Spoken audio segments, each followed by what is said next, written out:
It was a great honour to speak at the historic first national conference of Fórsa in May 2018.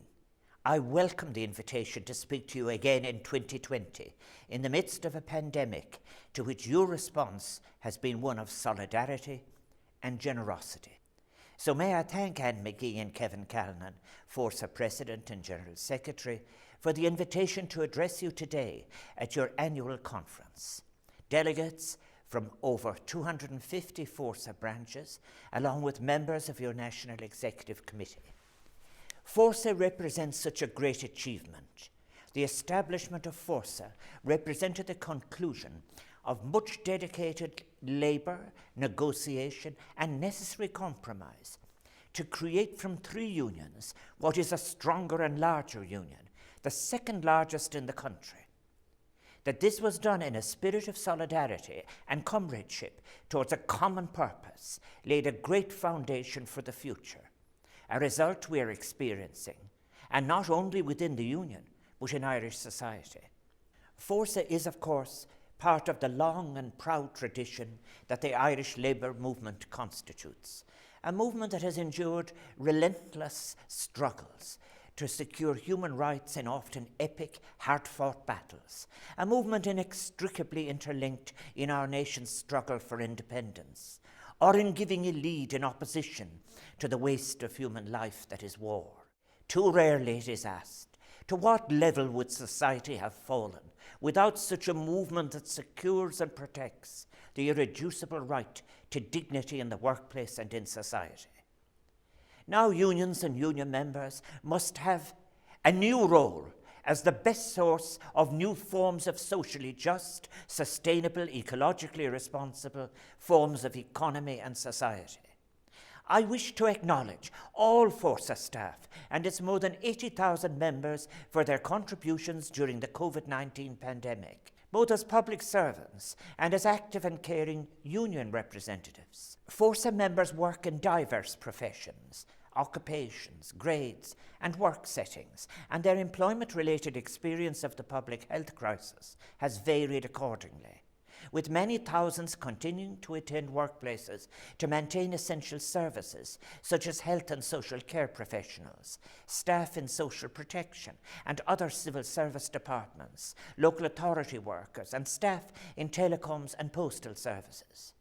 Many more have quickly adjusted to working remotely, while others have depended on state income supports and have experienced wage reductions. Regrettably, some members have faced the prospect of layoffs and redundancy.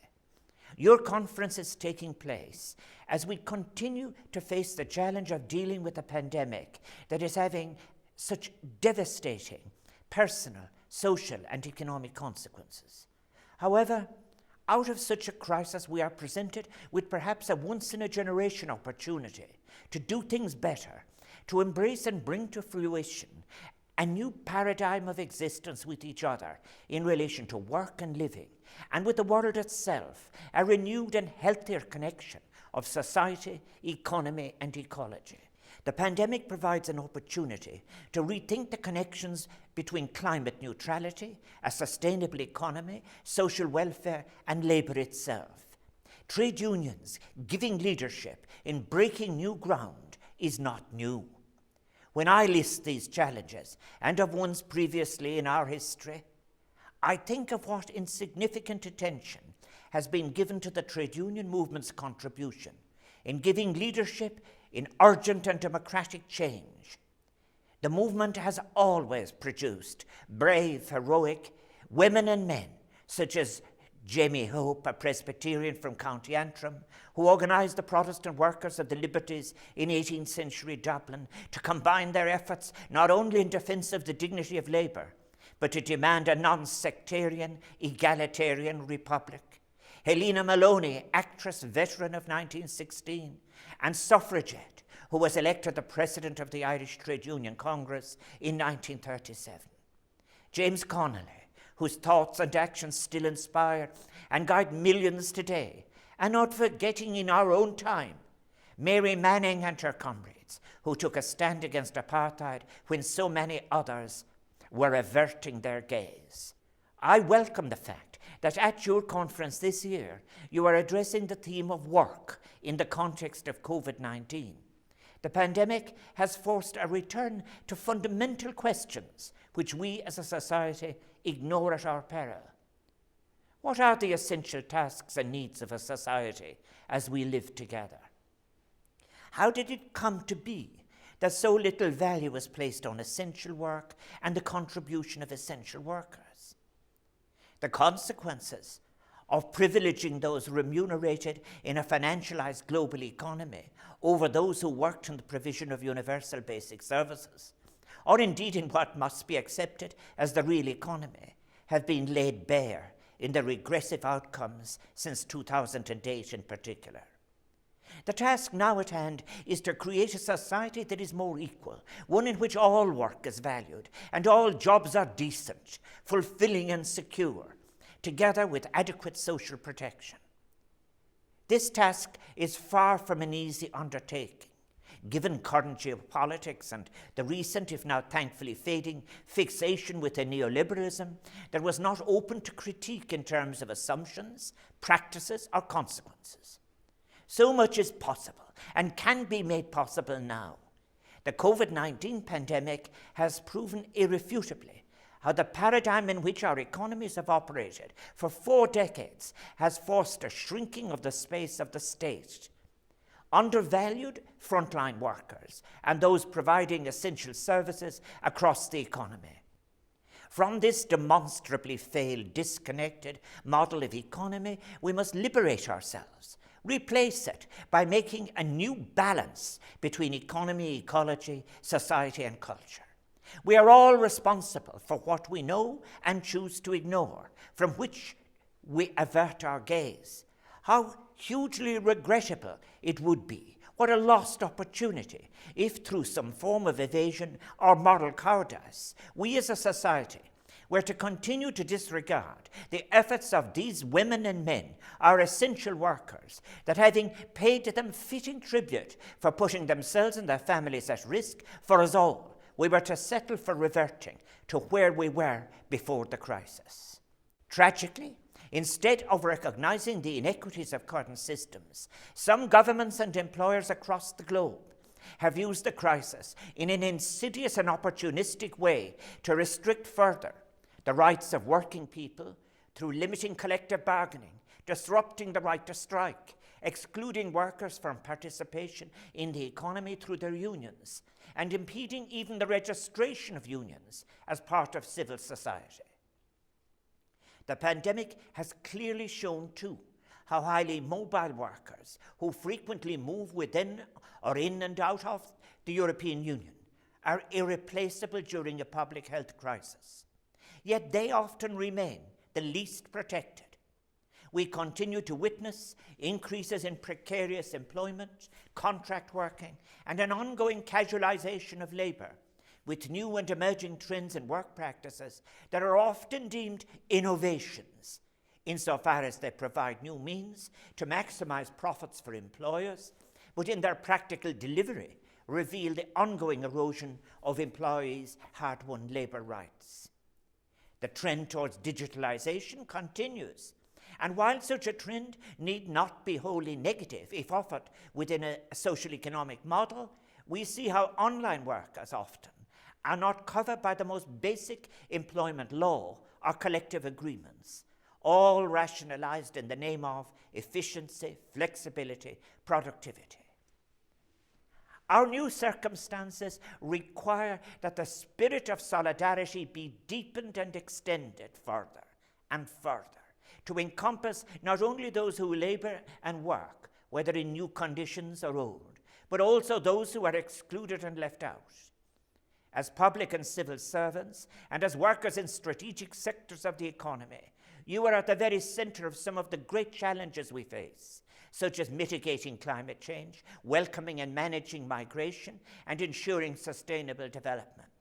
The economist Mariana Mazzucato has written of the importance of the entrepreneurial state in economic development, and of how economic success is a result of public investments in innovation and technology, rather than a result of a small state and free market doctrine that often receives credit for a country's strong economy.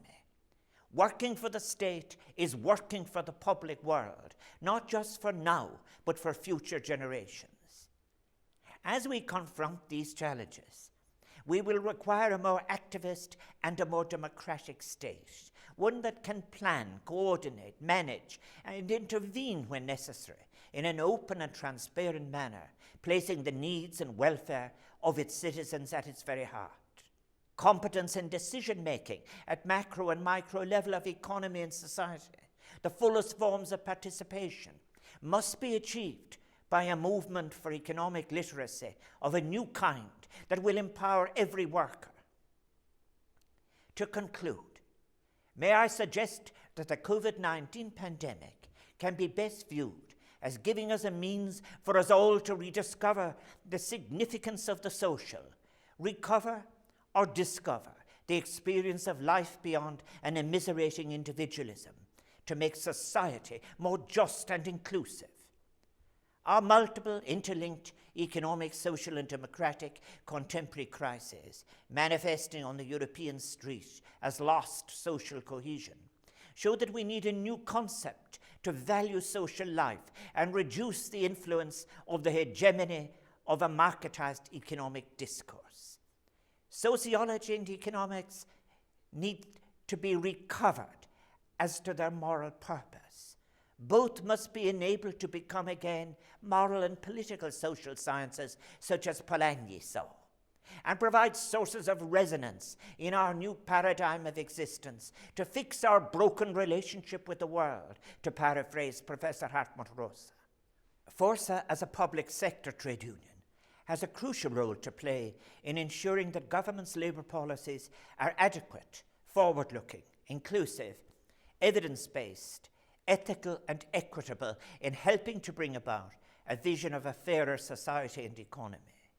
One that promotes decency in the labour market, inclusivity and sustainability in their many forms, and that works for an end to any crippling authoritarian hierarchy or invocations of class or privilege that impedes or obstructs good, decent, effective work.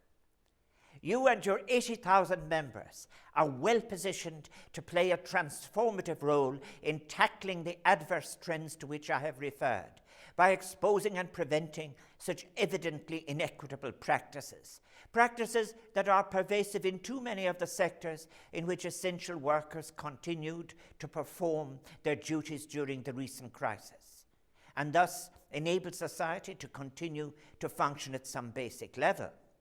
The battle for decent work and all it entails continues to be one of the defining struggles of our times. Let us all commit to ongoing activism in what is an international campaign for decent work, to playing our part in the creation of a society that removes the hurdles standing between so many of our people and their personal and social fulfillment. Let us commit to valuing all of those heroic workers, wherever they may be, who risk their lives and their security to support us, defending their rights in these new circumstances, as the founders of the trade union movement did over a century ago. Let us play our part together in advocating a vital transition to a renewed political economy of hope, of a sustainable, just, inclusive future on our vulnerable planet Earth. Berbua is Berbera.